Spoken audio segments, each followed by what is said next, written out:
अरे राजू भैया, आज फिर तुम्हारी साइकिल खराब हो गई क्या? तेरी साइकिल ने हमें आज फिर देर करवा दी ना। तो एक नई साइकिल ही ले लो राजू भैया। तू फिक्र ना कर, बस चैन ही उतरी थी, वो मैंने ठीक कर ली है। हाँ राजू भैया, जल्दी करो, फिर घर भी जाना है। आज भी हम तुम्हारी वजह से लेट हो गए हैं। गांव में काम न होने की वजह से राजू मजदूरी करने के लिए गांव से बाहर अपनी साइकिल पर जाता था, लेकिन उसकी साइकिल अक्सर खराब रहती थी, जिससे उसे परेशानी होती थी। ऐसे ही एक दिन राजू काम पर जा रहा था कि उसकी साइकिल रास्ते में खराब हो गई।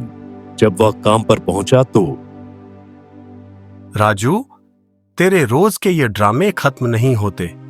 कितनी बार कहा है कि काम पर जल्दी आओ, लेकिन फिर भी तुम देर से आते हो। आज तुम्हें काम नहीं मिलेगा। हाँ, एक बात और सुनो मेरी, आज के बाद तुम यहाँ काम करने के लिए मत आना। मैंने तुम्हारी जगह एक और आदमी रख लिया है। सेठ जी, आप ऐसा मत करें। आपको तो पता है कि यही मेरा काम है और इसी से मैं अपने घर का पेट पालता हूँ। आप जानते हैं मेरी साइकिल अक्सर खराब रहती है, जिसकी वजह से कभी कभी मैं काम पर देर से पहुंच जाता हूं। लेकिन मैं काम ज्यादा करता हूं। जितनी देर में आता हूं उससे भी ज्यादा मेहनत करता हूं। इसलिए कृपया मुझे काम से न निकालें। हमने तुम्हारा और तुम्हारी साइकिल का ठेका नहीं लिया है। तुम्हारे लिए बेहतर यही है कि तुम अब यहाँ से चले जाओ, नहीं तो तुम्हें धक्के मारकर निकाल दिया जाएगा। राजू बेचारा अब काम से भी हाथ धो बैठा था। वह अपनी टूटी फूटी साइकिल पर वापस घर की तरफ चल पड़ा। जब वह घर पहुंचा तो राजू की पत्नी ने उससे कहा, राजू, तुम आज फिर वापस आ गए, काम पर नहीं गए?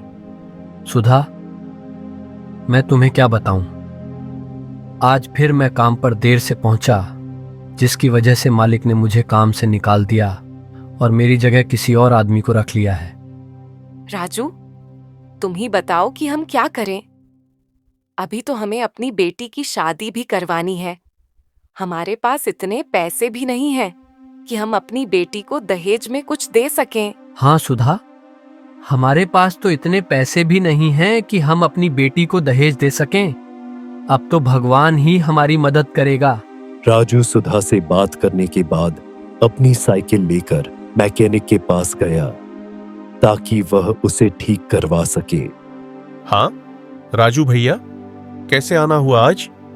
कपिल, तुम्हें तो पता है कि मेरी साइकिल रोजाना खराब हो जाती है।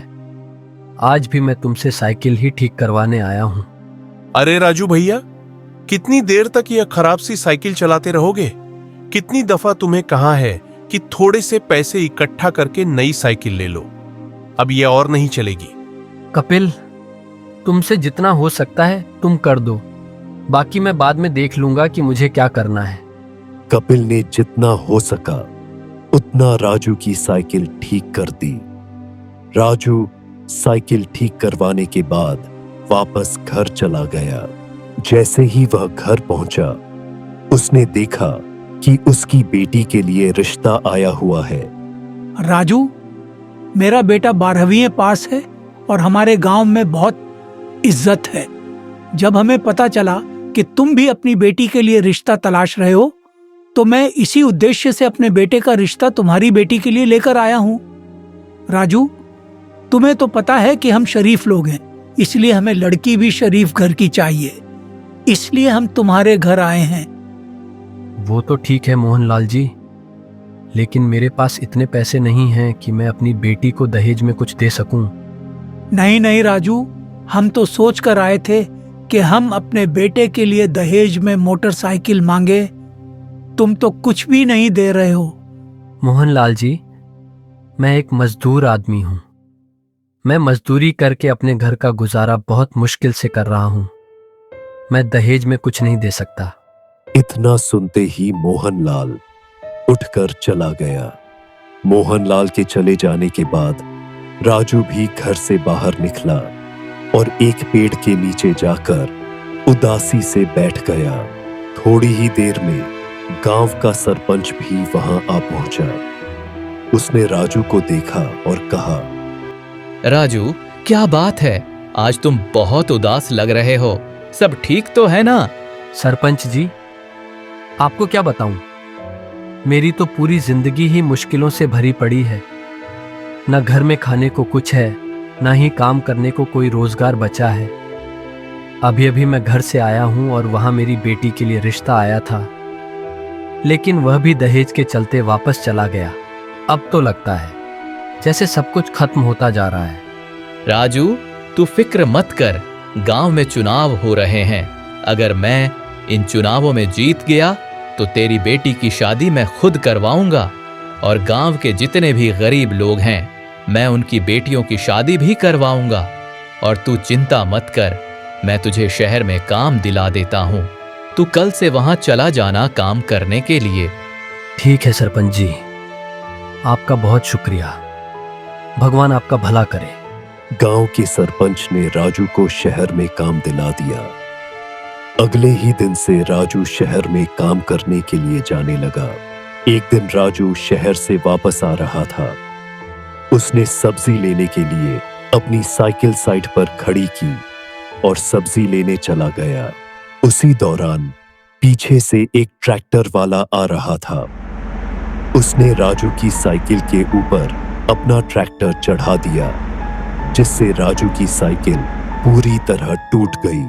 जब राजू ने अपनी साइकिल देखी तो वह बहुत परेशान हो गया। अब मैं काम पर कैसे जाऊंगा और अपने परिवार को कैसे पालूंगा? ये किस इम्तिहान में मुझे डाल दिया है भगवान। मेरे पास एक ही सहारा था, वो भी तूने छीन लिया। फिर राजू उसे वापस घर ले गया। जब राजू घर पहुंचा तो सुधा ने उससे पूछा, राजू, क्या हुआ? तुम इतने परेशान क्यों हो? और तुम्हारी साइकिल को क्या हुआ? कैसे टूटी तुम्हारी साइकिल? फिर राजू ने सुधा को सारी बात विस्तार से बताई। राजू काम पर नहीं गए तो हमारे घर का चूल्हा कैसे जलेगा? लेकिन राजू ने हिम्मत नहीं हारी। अगले दिन काम पर जाने के लिए वह शहर पैदल ही चल पड़ा, क्योंकि उसकी साइकिल लगभग खराब हो चुकी थी। राजू थका हारा घर लौटा और अपनी साइकिल मैकेनिक के पास ले गया और उसे बेच दिया। साइकिल बेचने के बाद वह नई साइकिल के बारे में पता करने के लिए बाजार की तरफ निकल गया। भाई, मैं साइकिल लेने आया हूँ, मुझे कोई साइकिल दिखाओ। दुकानदार ने 2-3 साइकिलें दिखाई। ये साइकिल मुझे पसंद है, तुम इसकी कीमत बताओ, क्या है? राजू, इसकी कीमत 2000 रुपए है। ये सिर्फ तुम्हारे लिए है, वरना ये साइकिल बहुत महंगी है। राजू ने जब कीमत सुनी तो उसने अपनी जेब में देखा। उसके पास सिर्फ 500 रुपए थे। उदास चेहरा लेकर वह घर वापस लौट गया। सुधा, ये लो कुछ पैसे, मैंने अपनी साइकिल बेच दी है। तुम इन पैसों से घर के लिए कुछ खरीद लेना। इसके बाद राजू गांव के पास मंदिर की ओर निकल गया। हे भगवान, मैंने पिछले जन्म में कौन सा पाप किया था जो मुझे इस जन्म में सजा दे रहा है? मैं क्या करूं? तू ही मुझे रास्ता दिखा। अब मेरे पास मेरी साइकिल नहीं है।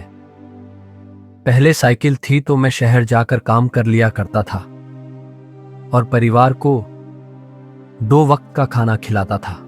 भगवान, मैं मर्द हूं, मैं तो रो भी नहीं सकता, इसलिए जंगल आ गया हूं। अगर मैं सुधा और अपनी बेटियों के सामने रोता तो उनका हौसला भी टूट जाता। भगवान, अब तो तू ही मेरी मदद करेगा।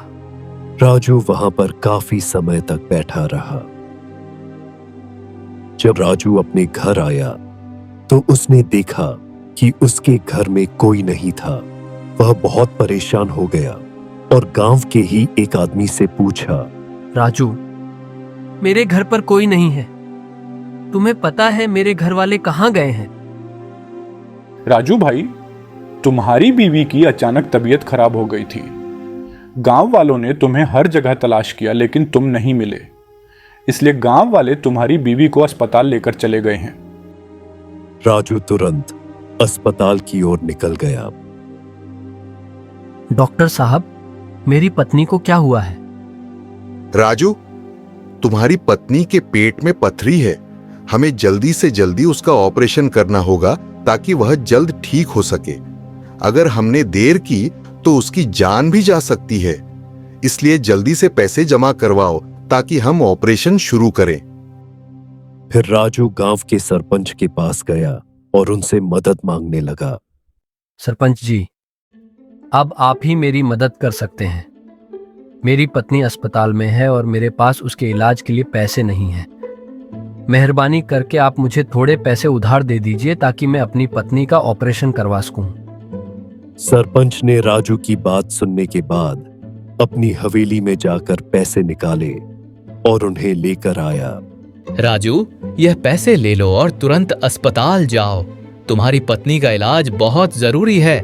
जब हालात ठीक हो जाएं, तब आराम से लौट आ देना। अभी चिंता मत करो। राजू पैसे लेकर अस्पताल गया और उन्हें जमा कराकर अपनी पत्नी का ऑपरेशन करवाया। कुछ दिनों में राजू की पत्नी पूरी तरह ठीक हो गई। फिर वे सब घर लौट आए। राजू, तुमने इतने पैसे कहाँ से लाए? सुधा, तुम ठीक नहीं थी और मेरे पास इतने पैसे नहीं थे कि मैं तुम्हारा ऑपरेशन करवा सकूं। इसलिए मैंने सरपंच से पैसे उधार लिए। राजू, मेरे पास कुछ पैसे पड़े हैं। मैंने अपनी बेटी के दहेज के लिए थोड़े थोड़े करके जमा किए थे। तुम ये पैसे ले जाओ और बाजार से अपने लिए नई साइकिल ले लो। फिर गांव से बाहर काम करने के लिए जाओ। हमारा घर पहले की तरह चलना शुरू हो जाएगा। मैं फिर से बेटी के लिए पैसे जमा करूंगी। राजू अपने दोस्त मोहन के पास गया। मोहन भाई, मैंने पैसे जमा कर लिए हैं साइकिल के लिए। आ जाओ, साइकिल लेने चलते हैं। दोनों दुकान पर गए। राजू ने नई साइकिल खरीद ली। आज वह बेहद खुश था। उसकी वर्षों की ख्वाहिश पूरी हो गई थी। अगले दिन, सुधा, मुझे जल्दी से खाना बनाकर दो। मुझे काम पर जाना है। मैं अभी बना देती हूँ। रात को जब राजू घर लौट रहा था, 3 चोरों ने उसे पकड़ लिया। उन्होंने राजू को मारा और उसकी साइकिल लेकर भाग गए। राजू वहीं खड़ा रह गया। उसकी आंखों में आंसू आ गए। हे भगवान, यह मेरे साथ क्या हो रहा है? मैंने कभी किसी का बुरा नहीं चाहा, फिर भी मेरे साथ इतना बुरा क्यों हो रहा है? क्या मेरी किस्मत में सिर्फ दुख ही लिखे हैं? मेरी मेहनत, मेरा सब्र सब बेकार जा रहा है। वह उन्हीं रास्तों पर चलने लगा जहां से चोर उसकी साइकिल लेकर भागे थे। अचानक उसे एक पुलिस वाले दिखाई दिए। साहब, मेरी साइकिल थोड़ी देर पहले 3 चोर इसी रास्ते से ले गए हैं। उन्होंने मुझे मारा भी है। कृपया मेरी मदद कीजिए। जाकर थाने में रिपोर्ट लिखवाओ। मुझे क्यों बता रहे हो? मैं यहां अपना काम कर रहा हूं। इतना फुर्सत में नहीं हूं कि तुम्हारे जैसे बेकार लोगों की मदद करता फिरूं। साहब, मैं तो बस मदद मांगने आया था। आप जैसे लोग भी ना सुने तो हम जैसे गरीब लोग कहां जाएं? हम पर ना कानून मेहरबान है, ना नसीब। बस जीते हैं, सितम सहते हैं और खामोश रहते हैं। हाँ, तुम मुझे क्यों बता रहे हो? मैंने तुम्हारा ठेका नहीं लिया है। जाओ, जाकर थाने में रिपोर्ट लिखवाओ। बेचारा राजू आंसुओं से भरी आंखों के साथ घर लौट गया। अगले दिन राजू अपने दोस्त मोहन के साथ पुलिस में रिपोर्ट दर्ज करवाने गया। सर, मेरी साइकिल चोरी हो गई है और मुझे मारा भी गया। ये सब उसी रात हुआ। राजू, तुम फिक्र मत करो, तुम्हारी साइकिल मिल जाएगी। अब तुम यहां से जाओ। 4 या 5 दिन बाद आकर पता करना। 4 दिन बाद राजू और मोहन दोबारा पुलिस स्टेशन पहुंचे। सर, अभी तक मेरी साइकिल नहीं मिली। आपने कहा था 4-5 दिन बाद पता चलेगा, लेकिन कुछ भी नहीं हुआ। हमने हर जगह तलाश की है, लेकिन कोई सुराग नहीं मिला। कृपया हमारी मदद कीजिए। साइकिल मेरी रोजमर्रा की जिंदगी और काम के लिए बेहद जरूरी है। हमने तुम्हारी साइकिल की पूरी तलाश की है, लेकिन अभी तक कोई सुराग नहीं मिला। तुम भी समझो, हम कोशिश कर रहे हैं। राजू फिर घर चला गया। उसने सुधा को बताया, साइकिल का अभी तक कोई पता नहीं चला। राजू, अब हम क्या करेंगे? अब तो ना हमारा कोई सहारा है, ना ही हमारे पास इतने पैसे हैं कि 2 वक्त का खाना खा सकें। हर तरफ अंधेरा सा छा गया है। ना कोई उम्मीद बची है, ना कोई रास्ता समझ आ रहा है। सुधा, तुम फिक्र मत करो, भगवान हमें सहारा देगा। मैं सरपंच के पास मदद के लिए जाता हूं। उसने चुनाव जीत लिया है, वो जरूर मेरी मदद करेगा। सरपंच जी, मैं एक उम्मीद लेकर आया हूं। आपने कहा था कि अगर चुनाव जीत गए तो गांव के गरीबों की मदद करेंगे, बेटियों की शादियां करवाएंगे और काम दिलवाएंगे। मेरी साइकिल चोरी हो गई है, काम पर जाना मुश्किल हो गया है, घर में खाने को भी कुछ नहीं है। कृपया मेरी मदद कीजिए। तुम्हें क्या लगता है कि मैं तुम्हारे जैसे गरीबों की मदद के लिए बैठा हूं? अभी तक तो तुमने मेरे पैसे भी नहीं लौटाए और फिर मांगने आ गए। तुरंत यहां से चले जाओ। सरपंच की बात सुनकर राजू दुखी होकर रास्ते में चलता रहा। उसे एक मंदिर दिखाई दिया। वह रुका और मंदिर के सामने खड़े होकर आंसुओं में डूबा बोला, भगवान, मैंने कौन सा पाप किया जो इतनी बुरी सजा दे रहे हो? मेरा परिवार भूखा है, मेरे पास काम नहीं है, अब तेरा ही सहारा है, कृपा करो मुझ पर। जब वह भगवान से बात करके मुड़ा तो देखा कि उसके पीछे एक सोने की साइकिल खड़ी थी। उसकी आंखें आश्चर्य और कृतज्ञता से भर गईं। उसने समझ लिया, यह भगवान का तोहफा है। वह साइकिल लेकर घर गया और अपनी पत्नी सुधा और बेटियों को सब कुछ बताया। अब उन्होंने हमेशा के लिए शांति और खुशियों से भरी जिंदगी जीनी शुरू कर दी।